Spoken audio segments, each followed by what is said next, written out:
சாதம், இட்லி, தோசை, சப்பாத்தி, பூரி இப்படி எல்லாத்துக்குமே செட் ஆகிற மாதிரி சூப்பரான டேஸ்ட்டில் உருளைக்கிழங்கு பட்டாணி குருமா எப்படி செய்யலாம் அப்படின்னு தான் நம்ம இன்னைக்கு பார்க்க போகிறோம். அதுக்கு முன்னாடி இப்போ தான் என்னோட வீடியோவை நீங்கள் ஃபஸ்ட் டைம் பார்க்குறீங்களா, ப்ளீஸ் லைக் அண்ட் சப்ஸ்கிரைப் பண்ணிடுங்க. அப்போ தான் வீடியோ போடுற எனக்கும் கொஞ்சம் என்கரேஜிங்காக இருக்கும். இப்போ வாங்க ரொம்பலாம் டைம் வேஸ்ட் பண்ண உருளைக்கிழங்கு பட்டாணி குருமா எப்படி செய்யலாம் அப்படிங்கிறத நம்ம வீடியோக்குள்ளே போய் பார்க்கலாம். வெல்கம் டு சாச்சி சமையல். ஃபர்ஸ்டே நம்ம பட்டாணியை வேக வச்சிடலாம். அதுக்கு ஒரு குக்கர் எடுத்து வச்சுக்கோங்க. அதுல நான் இன்னைக்கு ஒரு கப் அளவு கிட்ட பட்டாணி எடுத்து முந்தின நாள் நைட்டே நல்லா ஊற வச்சிருக்கேன்.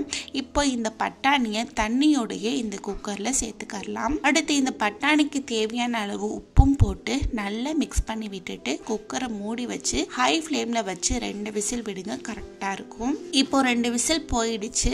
ஓபன் பண்ணி பார்க்கலாம். பாருங்க, பட்டாணி சூப்பரா வெந்து வந்துருச்சு. இப்போ இதை எடுத்து ஓரமா வச்சுக்கலாம். அடுத்து ஒரு கடாய் எடுத்து வச்சுக்கோங்க.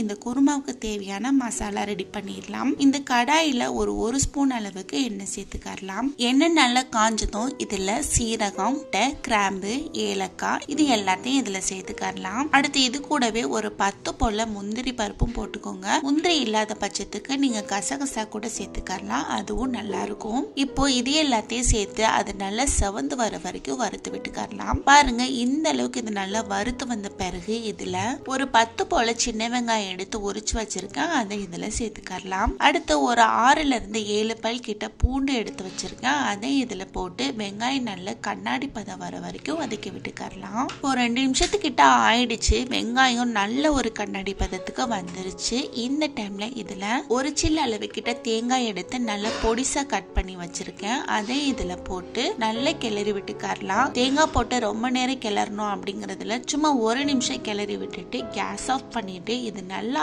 ஆறின பிறகு ஒரு மிக்ஸி ஜார்ல எடுத்து போட்டு நல்ல பேஸ்ட் கணக்கா அரைச்சு எடுத்துட்டு வந்துடலாம். அடுத்து நம்ம இந்த குருமா பண்ண ஸ்டார்ட் பண்ணிடலாம். அதுக்கு 1 ஸ்பூன் அளவுக்கு எண்ணெய் சேர்த்துக்கோங்க.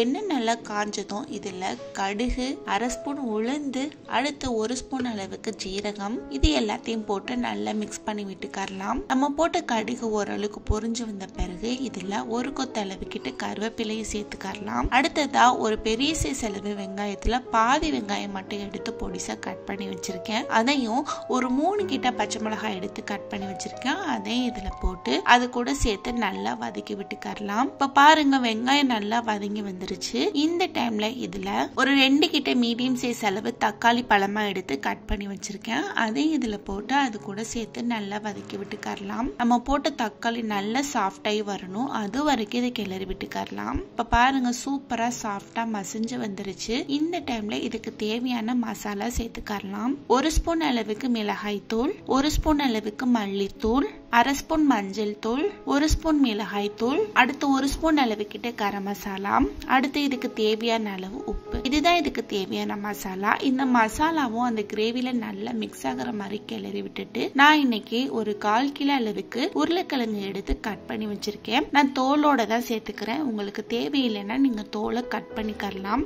இப்போ அதையும் சேர்த்து இது கூட நல்லா மிக்ஸ் பண்ணி விட்டுக்கலாம். அந்த கிரேவி எல்லாம் இந்த உருளைக்கிழங்குல நல்லா செட் ஆகி வந்த பிறகு இதுல நம்ம ஃபர்ஸ்ட் அரைச்ச மசாலா பேஸ்ட் இதுல சேர்த்துக்கோங்க.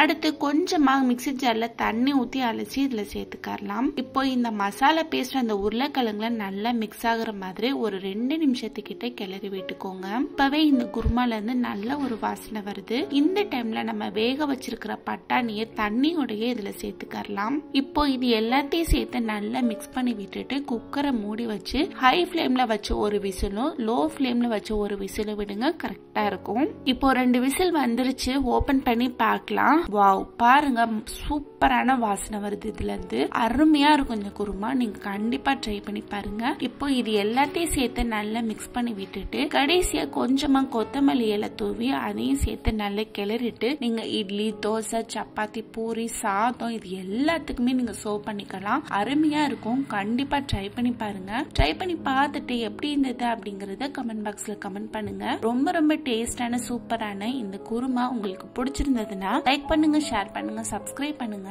அப்படியே பக்கத்துல இருக்கிற பெல் ஐகானை கிளிக் பண்ணுங்க. தேங்க்ஸ் ஃபார் வாட்சிங்.